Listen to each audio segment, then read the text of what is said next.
جو آج کے مشکل حالات ہیں، اس ماحول میں مسلمان نے اپنے آپ کو کتنا کنٹرول کیا ہے؟ اس ماحول میں مسلمان نے اپنی فیملی کا حساب، اپنے محلے کا حساب، اپنے رات دن کے اخراجات کا حساب کتنا کنٹرول کیا ہے؟ وہ کتنا فضول خرچی میں نہیں لگا رہا ہے؟ کیا کبھی اس پہ سوچنے کی آپ نے ضرورت محسوس کی ہے؟ غور کیجیے، اللہ کے رسول صلی اللہ علیہ وسلم کی ایک مقدس صحابی ہے، حضرت ابو ایوب انصاری رضی اللہ تعالیٰ عنہ سے روایت ہے کہ ایک صحابی رسول نبی کریم صلی اللہ علیہ وسلم کی قبر مبارک کے پاس بیٹھ کر کے رو رہے ہیں، کریا گزاری کر رہے ہیں۔ انہوں نے پوچھا تمہارا کیا معاملہ ہے، کیوں رو رہے ہو، پریشانی کیا ہے تمہیں؟ انہوں نے کہا کہ مجھے اللہ کے رسول کی ایک حدیث یاد آ رہی ہے، ایک حدیث شریف مجھے یاد آ رہی ہے جو میرے آقا نے لوگوں کے سامنے بیان فرمائی تھی۔ کہا ذرا ہمیں بھی بیان کرو، وہ کون سی حدیث ہے؟ تو کہتے ہیں کہ مجھے اللہ کے رسول صلی اللہ علیہ وسلم نے بتایا تھا کہ مجھے اپنی امت پر شرک کا خوف نہیں ہے، مجھے اپنی امت پر اس بات کا خوف نہیں ہے کہ وہ بتوں کی پوجا کرے گی، مجھے اپنی امت پر اس بات کا خوف نہیں ہے کہ وہ سورج کی پوجا کرنے لگے گی، مجھے اپنی امت پر اس بات کا کوئی ڈر نہیں ہے کہ وہ لکڑیوں کی پوجا کرنے لگے گی، اپنے ہی ہاتھوں سے تراشے ہوئے بتوں کو پوجا کرے گی، اس بات کا کوئی مجھے ڈر نہیں ہے۔ ہاں اگر مجھے ڈر ہے تو اس بات کا ہے کہ وہ دکھاوے کے لیے اعمال کیا کرے گی، دکھاوے کے لیے کام کرے گی۔ تو ہماری نیتیں سچی نہیں، ہماری نیتوں میں کہیں نہ کہیں یہ کھوٹ ہے کہ ہم جو بھی کام کرنا چاہتے ہیں اس میں لوگوں کی رضا شامل کرنے کی کوشش کرتے ہیں، بھول جاتے ہیں اپنے پروردگار کو، بھول جاتے ہیں رب العالمین کو، یہ سوچنا بھول جاتے ہیں اس عمل میں اور اس کام میں میرے رب کی رضا شامل ہے یا نہیں ہے، اس سے کوئی سروکار نہیں۔ سروکار ہے تو اس بات سے کہ لوگ کیا کہیں گے، لوگ کیسے خوش ہوں گے آپ کے اس عمل سے۔ تو یہاں ہم آ کر کے کہیں نہ کہیں اٹک جاتے ہیں۔ حالانکہ ریاکاری کے جتنے اعمال ہیں وہ قیامت کے دن آپ کے منہ پر مار دیے جائیں گے، یہ پکی بات ہے۔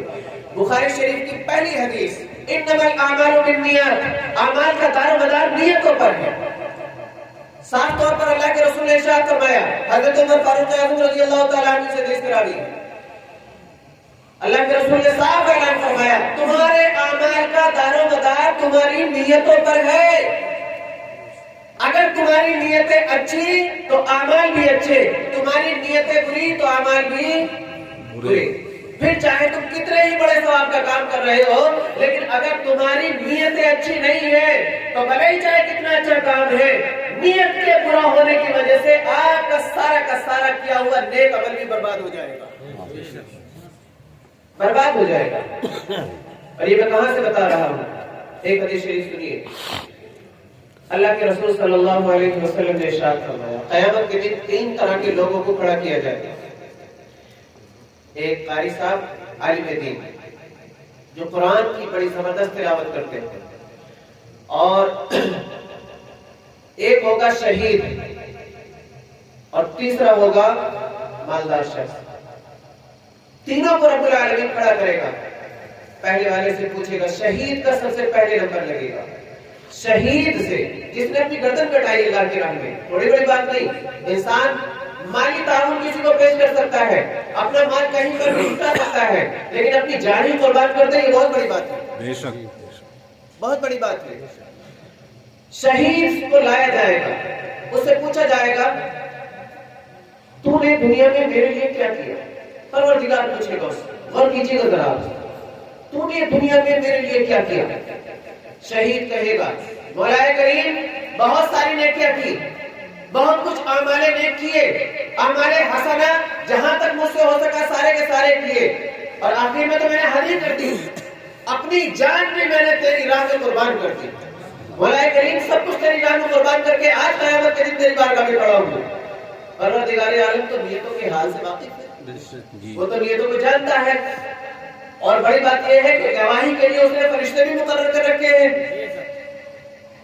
پروردگار فرمائے گا تو جھوٹا ہے، تو نے دنیا میں سرحدوں پر گھوڑے باندھے تھے، اس لیے نہیں کہ تجھے دین کی حفاظت کرنی تھی، تو نے اپنی گردن پٹائی اس لیے نہیں کہ دین کا کلمہ بلند ہونا تھا، نہیں اپنی گردن جو کٹائی ہے، اپنے آپ کو جو تو نے مکمل طور پر فنا کیا ہے، اس سے صرف اور صرف اس وجہ سے کہ تیرے مرنے کے بعد لوگ تیری تعریف کیا کریں، تیرے مرنے کے بعد لوگ تیری تعریف کیا کریں، اس لیے تو یہ کام کیا کرتا تھا۔ لہذا تو نے لوگوں کو خوش کرنے کے لیے اپنی گردن کٹا دی، تیرے مرنے کے بعد لوگوں نے تیری تعریفیں بھی کی تھی، لوگ خوش ہو گئے تجھ سے، تو نے میرے لیے کیا کیا؟ لہذا تم میرے لیے کچھ کر کے لائے نہیں، تو آج قیامت کے دن تیرے رب کے پاس تیرے لیے کچھ بھی نہیں ہے، فرشتوں کو حکم ہوگا گھسیٹ کر کے جہنم میں داخل کر، اللہ اکبر، گھسیٹ کر کے جہنم میں لے جاؤ۔ آپ سوچئے، اپنی جان کا نذرانہ پیش کرنے والا، اپنی جان لٹا دینے والا شخص بھی قیامت کے دن، جو دین کے نام پر اپنی جان قربان کر رہا ہے، ایسا شخص بھی قیامت کے دن کہاں جا رہا ہے؟ جہنم میں جا رہا ہے وہ شخص۔ آپ سوچئے ذرا، یہ آپ کو سوچنے کی ضرورت ہے۔ کام کرتے رہے، رات دن 5 وقت نمازیں اگر اس نیت سے پڑھ رہے ہیں کہ محلے سے گزر کے جاؤں گا، لوگ میری تعریف کریں گے، تو آپ کی 5 نمازیں بیکار ہیں، بے شک 5 نمازیں بیکار ہیں آپ کی۔ حافظ قرآن، عالم دین کو بھی بلایا جائے گا، عالم دین کو بلایا جائے گا اور اس سے پوچھا جائے گا تو نے کیا کیا؟ وہ اللہ کی بارگاہ میں وہ بھی اپنی باتیں رکھے گا۔ مولا کریم، میں